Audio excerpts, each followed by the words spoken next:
আকাশবাণী কলকাতা। খবর পড়ছি সুরিতা সাহা। এক দেশ এক ভোট সংক্রান্ত দুটি বিল আজ লোকসভায় পেশ করা হয়েছে।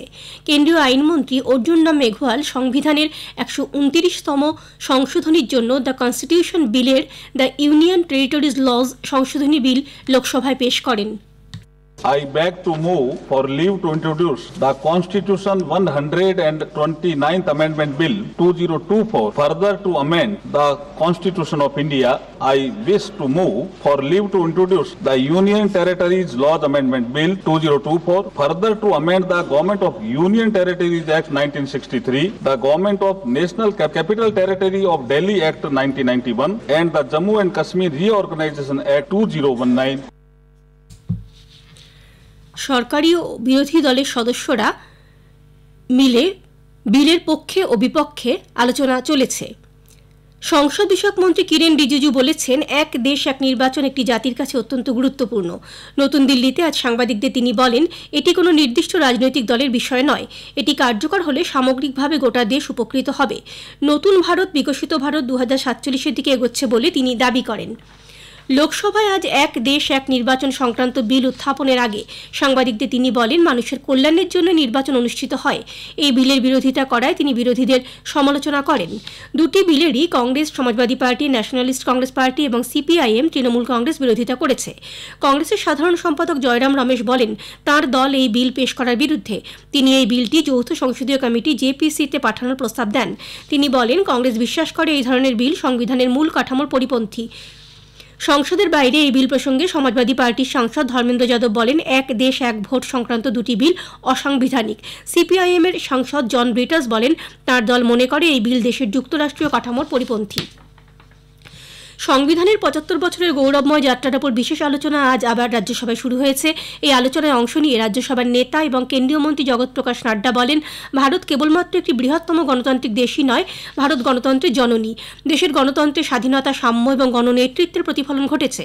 গণপরিষদের সদস্যরা এই দৃষ্টিভঙ্গি নিয়েই সংবিধান রচনা করেন। তিনি প্রধানমন্ত্রীকে ধন্যবাদ দিয়ে বলেন, আজ তার সুচিন্তিত পদক্ষেপের কারণেই জম্মু কাশ্মীর ভারতের অভিন্ন অংশ হতে পেরেছে। উল্লেখ্য, গতকাল থেকে উচ্চকক্ষে 2 দিনব্যাপী বিশেষ বিতর্ক শুরু হয়। আলোচনার সূচনা করে কেন্দ্রীয় অর্থমন্ত্রী নির্মলা সীতারমণ বলেন, এই পবিত্র নথিতে নিহিত চেতনাকে সমুন্নত রাখবে এমন ভারত গড়ার প্রতিশ্রুতি পুনর্নিশ্চিত করার সময় এসেছে। আলোচনায় অংশ নিয়ে সভার বিরোধী দলের নেতা মল্লিকার্জুন খার্গে সরকারকে সংবিধানকে অবমূল্যায়ন করার অভিযোগ তোলেন।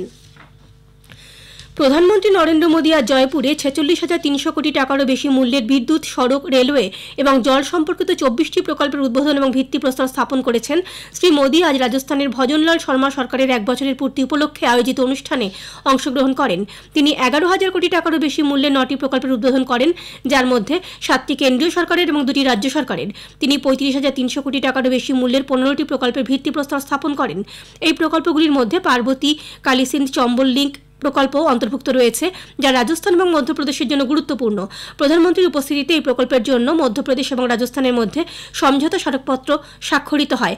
অনুষ্ঠানে ভাষণ দিতে গিয়ে প্রধানমন্ত্রী বলেন, পার্বতী, কালিসিন্ধ, চম্বল লিঙ্ক প্রকল্পটি রাজস্থানের জল সমস্যার স্থায়ী সমাধান করবে। आज यहाँ 45-50 हजार करोड़ रुपए से अधिक के प्रोजेक्ट का लोकार्पण और शिलान्यास हुआ है। ये प्रोजेक्ट राजस्थान को देश के सबसे कनेक्टेड राज्यों में से एक बनाएंगे। इससे राजस्थान में निवेश को बल मिलेगा, रोजगार के अनगिनत अवसर बनेंगे। राजस्थान के टूरिज्म को, यहाँ के किसानों को, मेरे नौजवान साथियों को इससे बहुत फायदा होगा।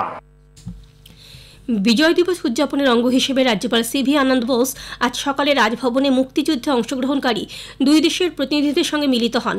মুক্তিযুদ্ধে ভারতীয় সেনাবাহিনীর এবং সে দেশের মানুষের বীরত্বের কথা উল্লেখ করে রাজ্যপাল বলেন, এই যুদ্ধ জাতীয়তাবাদ থেকে আন্তর্জাতিকতাবাদে উত্তীর্ণ হওয়ার কথা বলে।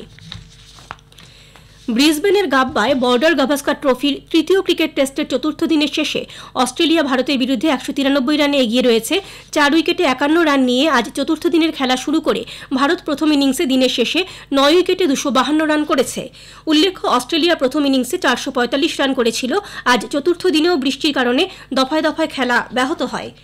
খবর শেষ হলো। এরপরে গ্রামীণ সংবাদ 6টা বেজে 35 মিনিটে।